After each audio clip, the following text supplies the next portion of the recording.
excited to be back with a really special cake this week. Now, recently Hendrix turned 1 year old and I was so excited to make his first birthday cake. Now, for his birthday cake, I made this really fun lion themed cake and I filmed how I made it. So I really wanted to share with you in case you want to make your own lion themed cake. Okay, let's get started. So for the cake, I've baked 4 layers of banana cake. Now, bananas are Hendrix's favourite food at the moment, and I am going to give him a tiny bit of this cake, and it's going to be the first cake he ever tries. So I really wanted to make a cake that he was going to enjoy. I'm then filling my cake with some white chocolate ganache. Now, when my cakes are stacked with that ganache in between, the cake is just over 6 inches in height.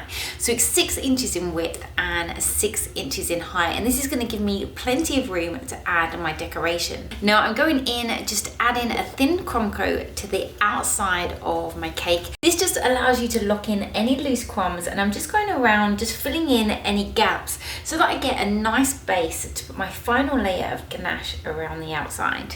Now, I've popped my cake in the fridge just to firm up so that I can add on that final layer of ganache. And I'm going in with my smoothing tool, just as I did with the crumb coat, just smoothing that round so I get a nice base for my fondant. Now, I'm happy with how my cake is looking, so I'm just going to pop this back in the fridge just for that ganache to firm up completely so that I can cover it in my layer of fondant. Now, before draping my fondant over the top, I do mix a little bit of boiled water with some icing sugar, and this makes a kind of a glue paste.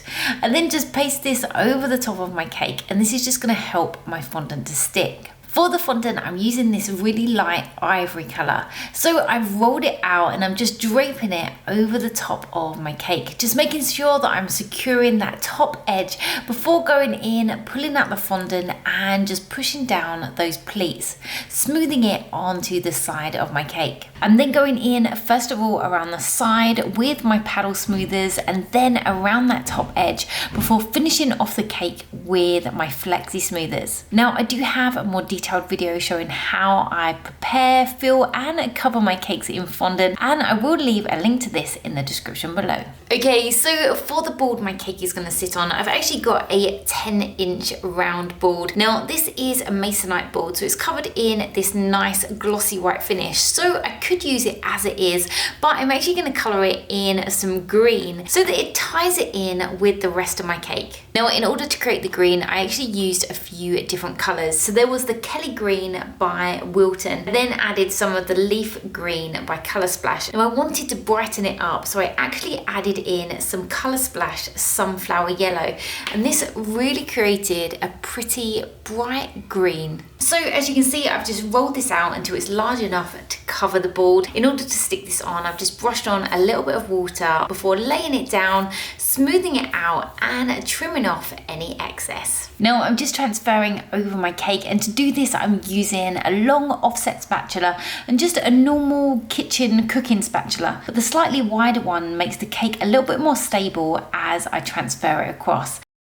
Now, to go onto the cake, I wanted to add some different kinds of leaves, and I've made a modelling paste just by mixing a small amount of Squire's floral paste with my fondant. So this just means they're going to firm up slightly more than fondant would on its own. Now, to create the leaves, I'm going to use some of the cutters from the FMM Totally Tropical Leaf Set. So I'm just going to roll out that modelling paste quite thin and just using the cutters, cut out some different leaves. Once I've released that shape, I'm then just add in a line all the way up. And I'm going to use a little bit of tin foil. Just by folding it, I can use this to drape that leaf over, just so it creates a little bit of shape so it's not so flat. Now, I do actually want to create some slightly smaller leaves, which are smaller than my cutters. And this is also a great way to make leaves if you don't have any of the tropical leaf cutters at all. So I'm just using a rose petal cutter, and I'm going in with my craft knife, just taking sections out. So it really gives those appearance of the tropical leaves.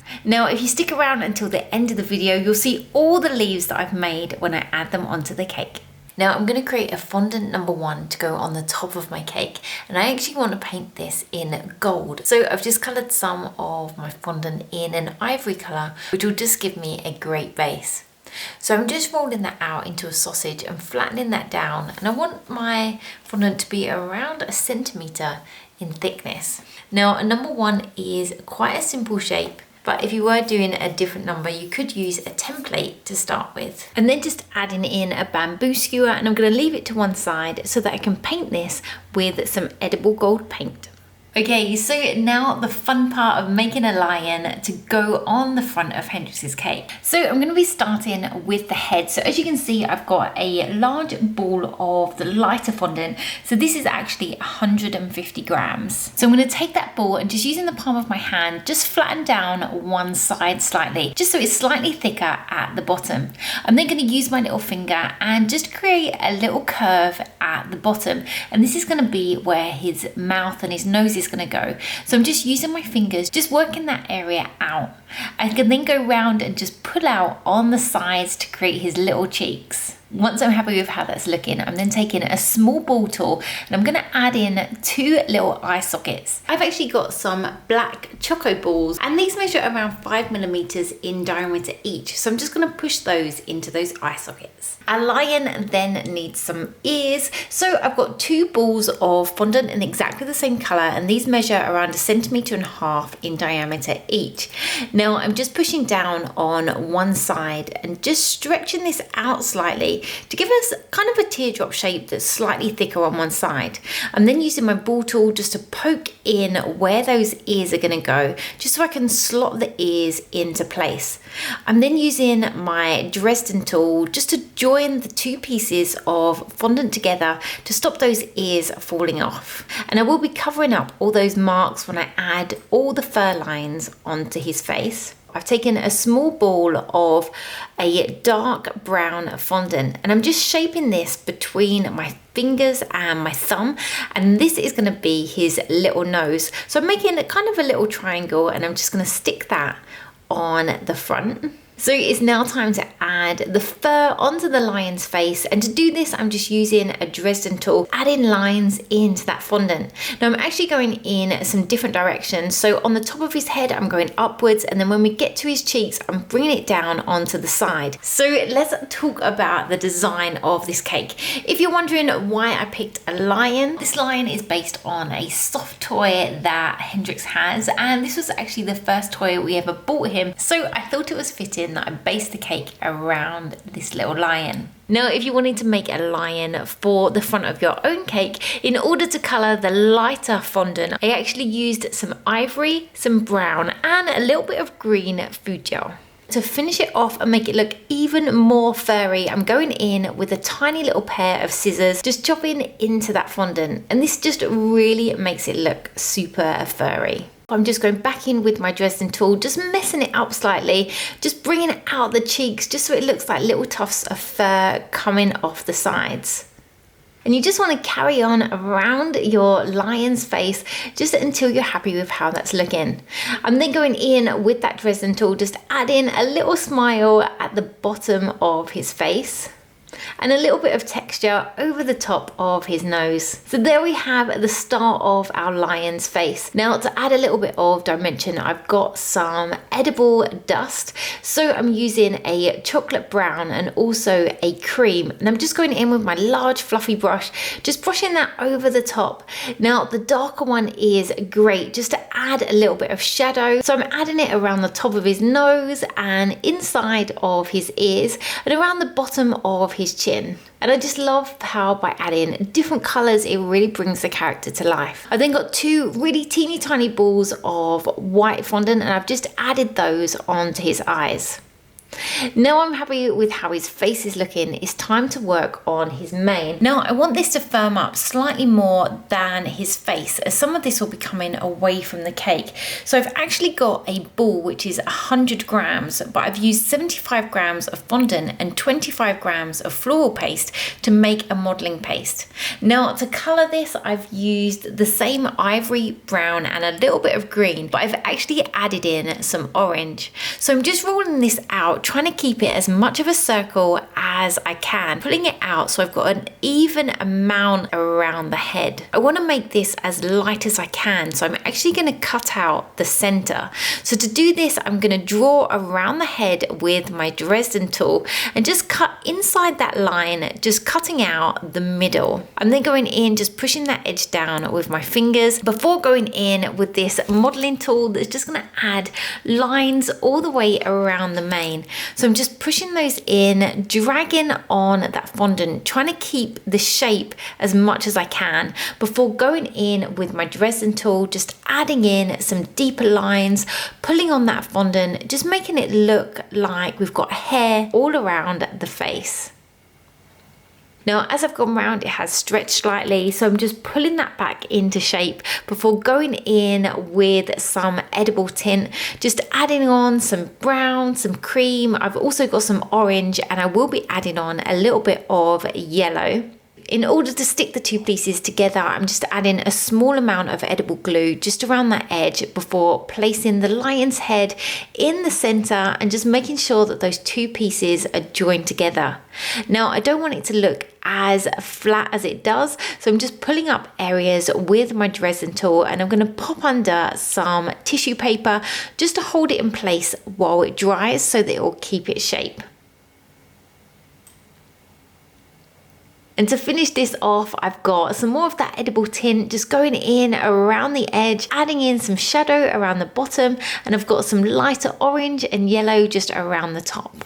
Now, as this is a party cake, I've got a little hat to go on the lion's head. I just used some teal modeling paste and formed it into a triangle before adding on some polka dots and just using some scrunched up little circles to create a little bobble at the top. And I'm just securing that in place with some edible glue. Now, I've just popped that head to one side as I need this to firm up in order to add it on to the front of my cake. So whilst that's drying, I'm going to start on the lion's body. So I've got a ball of fondant, and this is 40 grams. I'm going to roll this out into a circle that's around 2 to 3 millimeters in thickness. I'm then going to use a pizza cutter, or you can use a knife just to trim off the bottom so I get a nice straight edge. I can then go in and just add the fur marks in exactly the same way. So I'm going in with that same tool that I used on the lion's mane, just adding in some little lines before going in with that little tiny pair of scissors and just messing up the surface of that fondant.